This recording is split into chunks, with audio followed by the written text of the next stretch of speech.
जय महाकाल, जय भवानी।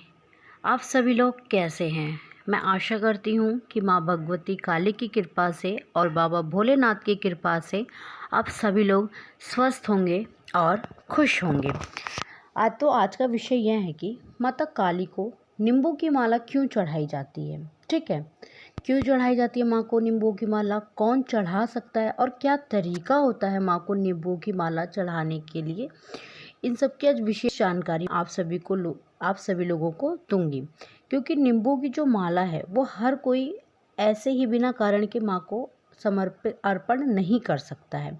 ठीक है, तो बहुत महत्वपूर्ण जानकारी आज की वीडियो में आपको दूंगी। वीडियो पूरा वॉच अवश्य करें।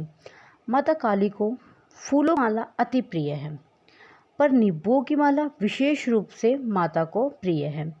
नींबू जो है वह माँ को मुंड के रूप में पहनाया जाता है, क्योंकि जब माँ ने अपने बच्चों के लिए, इस संसार के लिए देवी देवताओं के ऊपर जब अत्याचार कर रहे थे, चंडमुंड नाम का जो राक्षस थे और भी अन्य राक्षस थे जो, ठीक है, जब वो देवताओं पे अत्याचार कर रहे थे तो माँ ने उनका उनकी रक्षा के लिए उन असुरों का वध किया था। ठीक है, दैत्यों को मार मार के माँ उनके जो मुंड हैं उसकी माला पिरो के माँ उनको अपने गले में धारण कर रही थी।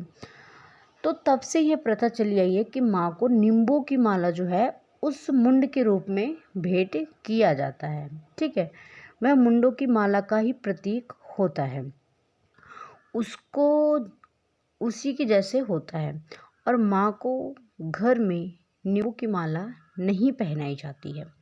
इस चीज़ का विशेष कर ध्यान रखें, क्योंकि कुछ लोग हैं जिनको पता नहीं है, वो बाहर मंदिरों से देख के आते हैं, चौकियों पर से देख के आते हैं और घर में आके वह माँ को, अपने घर की प्रतिमा पे माँ को नींबू की माला चढ़ानी शुरू करते हैं।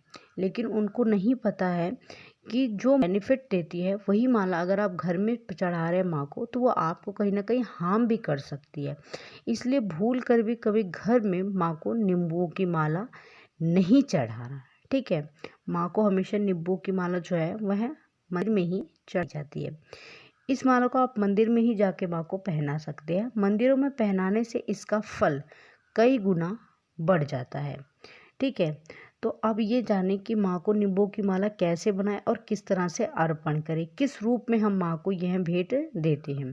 तो देखिए, जैसे आपकी कोई मनोकामना है जो कई दिनों से, कई सालों से, कई महीनों से पूरी नहीं हो रही है, तो आप किसी भी शनिवार माँ के मंदिर में जाएं और माँ से यह कहें कि जो भी आपकी मनोकामना है कि माँ, यदि मेरा यह काम पूर्ण हो जाएगा तो मैं आपको नींबू की माला। ठीक है, अगर उसके बाद जब भी आपका काम पूर्ण हो जा रहा है, 1 हफ्ते, 2 हफ्ते, 1 महीने में जब भी पूरा हो जा रहा है, आपको साफ़ सुथरे नींबू लेने हैं। उन नींबू पे दाग नहीं होने चाहिए। आप हरे नींबू भी ले सकते हैं, पीले भी नींबू ले सकते हैं, क्योंकि मंदिर में चढ़ा रहे हैं तो दोनों नींबू चढ़ा सकते हैं।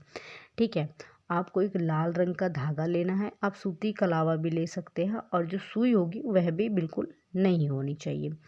नींबू की संख्या होनी चाहिए 21, 11, 51, 108। इस तरह से संख्या जो है वो नींबू की होनी चाहिए। ये होनी चाहिए कि जो आपके मंदिर की प्रतिमा है उसके हिसाब से ही आपको नींबू की माला बनानी है। ऐसा ना हो कि नींबू की जो माला है वो छोटी पड़ जाए, माँ के सिर्फ गर्दन तक ही रहे या माँ के मुंड गर्दन में वो आए ना। इस तरह से नहीं होनी चाहिए। नींबू की जो होनी चाहिए वो बड़ी होनी चाहिए। ठीक है, आपको बना के उस पर लाल रंग का टीका लगाना है। लाल रंग का टीका लगाकर आपको माँ को वो भेंट स्वरूप वह माँ को दे के आना है, माँ को धर करना है और आपको उसके साथ माँ को एक श्रीफल भी अवश्य चढ़ाना है। ठीक है, अब हम सुन लेते हैं कि नींबू से आप अपने घर की नेगेटिविटी को कैसे दूर कर सकते हैं।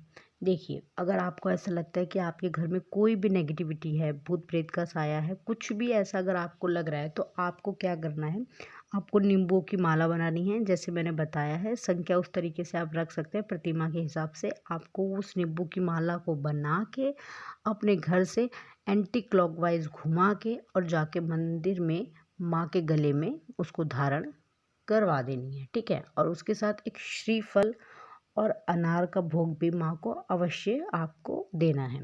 और माँ से ये प्रार्थना करनी है कि माँ, मेरे घर में जो भी नेगेटिविटी है उसको आप कृपया करके दूर करें। आप देखना माँ कुछ ही पल लगाएगी और आपके घर की नेगेटिविटी जो है वो हमेशा के लिए दूर हो जाएगी। अगली चीज़, अगर आपको आप थ्रू हैं, बहुत ज़्यादा परेशान कर रहे हैं, बहुत ज़्यादा तंग कर रहे हैं, उस केस में भी आप माँ को नींबुओं की माला चढ़ा सकते हैं।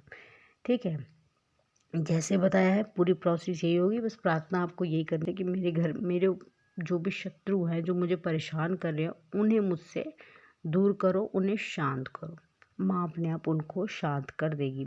लेकिन एक चीज़ का विशेषकर ध्यान रखना है कि नींबू की माला बिना किसी कारण के माँ को नहीं चढ़ाई जा सकती, कि कोई भी कारण ना हो, कोई भी वजह ना हो और आप ले जाके माँ को नींबू की माला भेंट कर रहे हैं। नहीं, बिना कारण नींबू की माला भेंट नहीं करनी है। कोई रीज़न है, कोई मनोकामना माँ ने पूर्ण करी है, आपने बोला है, तो ही आपको माँ को नींबू की माला भेंट करनी है। घर में बिल्कुल भी ना चढ़ाएं। देखिए, जो भगत होते हैं, जो चौकियाँ लगाते हैं, वो लोग घर में चढ़ाते हैं नींबू की माला, क्योंकि उन्हें पता है कि शक्ति को कैसे संभालना है। लेकिन जो आम जन है, उनको नहीं पता है कि इस शक्ति को कैसे वो कंट्रोल करेंगे, कैसे संभालेंगे, क्योंकि माँ काली जो है, उनकी जो शक्तियाँ वो प्रचंड होती हैं। ठीक है, और नींबू की माला चढ़ाने से माँ काली जो है वो माँ के स्वरूप से हट के वो शक्ति के स्वरूप पे आ जाती है, क्योंकि उनको कार्य करना होता है।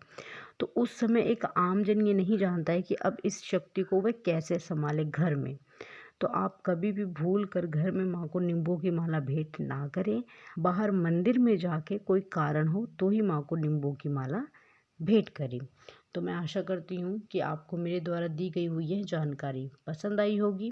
चैनल पे पहली बार है तो चैनल को सब्सक्राइब अवश्य करें, वीडियो को लाइक करें, शेयर करें और कमेंट में जय माँ काली हर हर महादेव अवश्य लिखें। मैं बाबा भोलेनाथ और माँ भवानी से आप सभी के लिए प्रार्थना करती हूँ कि माँ की कृपा दृष्टि, बाबा की कृपा पर हमेशा बनी रहे। आप सभी लोग खुश रहें, खुशहाल रहें। आपके घर में माँ काली अन्न के भंडार भरे, माँ अन्नपूर्णा और लक्ष्मी के रूप में आप सभी के घरों में वास करें। धन्यवाद। जय महाकाल, जय भवानी।